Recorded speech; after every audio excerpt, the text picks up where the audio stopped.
Enjoy a weekend at Vedam, the paradise of peace. A home away from home.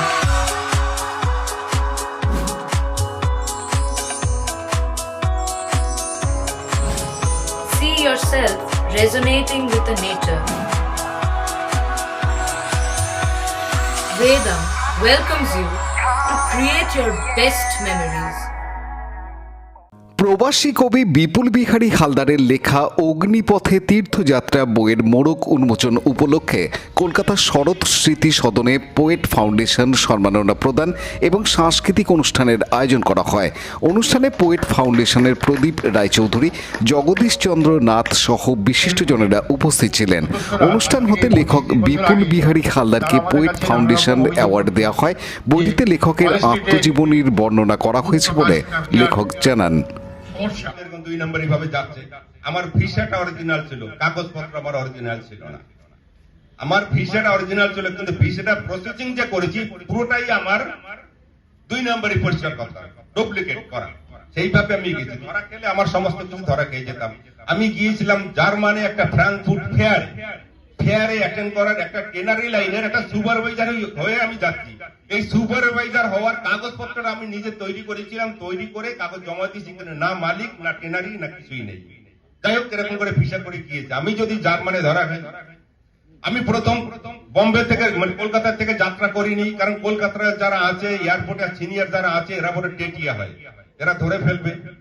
আমি এখান থেকে ডোমেস্টিকে গিয়েছি বোম্বেতে যখন গিয়েছি এয়ারপোর্টে যাওয়ার পরে তখন আমাকে ওই মারাঠি ভাষায় ওরা জিজ্ঞাসা করছে যে তুমি কি বাংলাদেশ থেকে এসছো, কারণ আমার ফিগার একটু চালচলন বাঙাল ভাব ছিল তখন আমি আবার ওই ইসকনের লাইফ মেম্বার করছিলাম। আমি একসময় সন্ন্যাসী হয়ে গিয়েছিলাম, আমার মাথায় টিক্কি ছিল, জপ মালা ছিল, গেরুয়া পোশাকে ছিল, হাতে ব্যাগ ছিল। আমি লাইফ মেম্বার করেছি মহারাষ্ট্র ইসকনের। তো আমি সেই হিসেবে মহারাষ্ট্রের ভাষা কিছু জানতাম, মারাঠি ভাষা। তখন ওদের বলেছিলাম চাংলাফানি টাকুন জলে কোটুনগালে কাই ছেটি ফেরুন জলে ওডিলাকা নাও কাও, মানে আমাকে কেন, আমি কোথেকে আসছি, কোথায় থেকে যাব, আমার নাম কি, এত জানার তোমার কি দরকার আছে, আমার ভিসাটা ঠিক আছে কিনা তুমি দেখো। তখন ওরা বুঝতে পারছে বাংলাদেশ থেকে আসেনি, তাহলে আর মারাঠি বলতে পারতো না। যাই হোক, আমাকে ওরা ছেড়ে দিল। এইবার ডেলটায় বড় প্লেনে গিয়ে সংক্ষেপে বলছি, জার্মানি যখন উঠলাম তখন ওই লাইন যখন দিয়েছি তখন দেখলাম কি যে ওই লাইন থেকে একটা একটা করে কালোজিরা সব ধরে নিয়ে চলে যাচ্ছে, মানে আমার মতো যারা আছে। তার মানে ওখানে যে সিসি ক্যামেরা আছে দূর থেকে করে ফলো করছে, ওরা উদ্বিগ্ন কি করে পালিয়ে যাবে, এইটা ভাবনা এরকম উকি মারছে। আমি এটা বুঝতে পেরেছিলাম। আমি বুঝতে পেরে কি করেছি, আমি ওই জার্মানির একটা জার্মানি পেপার হাতে নিয়েছি। ওই পেপারটা কোন দিকে যে মানে ডাইরেক্ট সোজাভাবে লেখা বা বাঁকা ভাবে নিচুভাবে লেখা আমি তাও বুঝি না। পেপারটা সিধা ধরছি কিনা বাঁকা ধরছি তাও বুঝতে পারছি না, সে অভিজ্ঞতা আমার নেই ওদের ভাষা দেখে। যাই হোক, অনেক কায়দা করে মেজারমেন্ট ধরে ডেট একটা তারিখটা দেখে বুঝতে পারলাম যে হ্যাঁ একটা পেপারে ধরে এইটা ঠিক। সেইভাবে ধরে পেপারটা ধরে দাঁড়িয়ে আছি, এমন বুঝাচ্ছি যে আমি জার্মানি অনেকদিন আগেই এসছি, আমি পুরনো একজন লোক, আমি আবার জার্মানি ফেরত যাচ্ছি যাতে ওরা না করে। আমি ওইটা এমন ভাবে পড়ছি আর এক পা ধীরে ধীরে আমার ট্রলি টানছি। আমি জানি কি বুঝি, এত বুঝি জার্মান ভাষা, মানে মত্ত হয়ে গেছি পড়তে আর কি। ওরা দূর থেকে ফলো করছে যে করে কালোজিরা সব শেষ, একটা কালোজিরাই বাকি ছিল, সেটা ছিলাম আমি। একটা কালোজিরাই বাকি ছিল, সেটা ছিলাম আমি। আমি শেষ পর্যন্ত কাউন্টারে যখন গেছি, কিন্তু জার্মান ফ্রাঙ্কফুর্ট ফেয়ারে আমি 15 দিনের জন্য 7 দিনের জন্য যাচ্ছি। সেখানে কি দেখাতে হবে, আমাকে $2000 দেখাতে হবে, কারণ আমাকে তো ওদের দেশের পয়সা খরচা করে আমাকে রাখবে না, আমার খরচা করে যেতে হবে। কিন্তু আমার সমস্ত খরচা করে আমার কাছে ছিল মাত্র $100, $2000 ছিল না।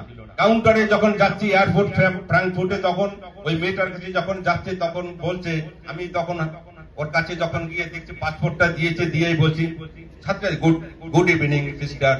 মুখে একটা হাসি দিয়েছি, কালো দাঁতটা পরিষ্কার ছিল, ওর বয়স কম ছিল, 25 বছর আগের কথা বলছি আগে।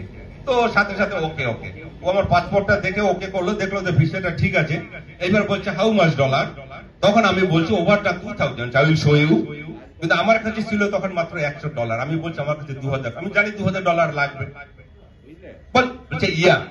সেই মুহূর্তে আমার কি পথ আছে আপনারা বলুন, সেই মুহূর্তে কি হয়েছিল আমি তখন আর তো জানি। তখন ওকে স্ক্যাম দিই, আমি মানি ব্যাগ টানতেছি, এমন ভাবে টানতেছি যার মানি ব্যাগ বের করতে পারছি না, মানি ব্যাগ টান দিলেই বেরিয়ে আসে। আমি কোন একটা অপশন খুঁজে কোন সুযোগ আব্দুল গাফফারের report, Hooghly TV.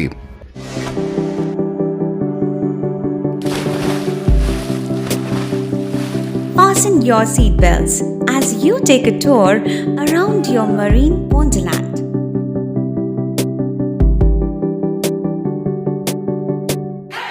Spend a day at Aqua Marina and enjoy an array of water slides that give you butterflies in your tummy.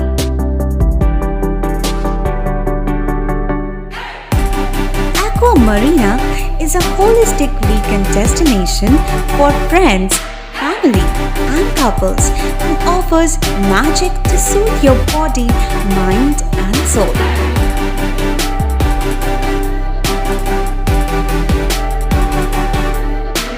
Aqua Marina, your customized magician. Welcome aboard and see the magic unfold. Like share subscribe করুন Hooghly TV. খবর এখন বুক pocket.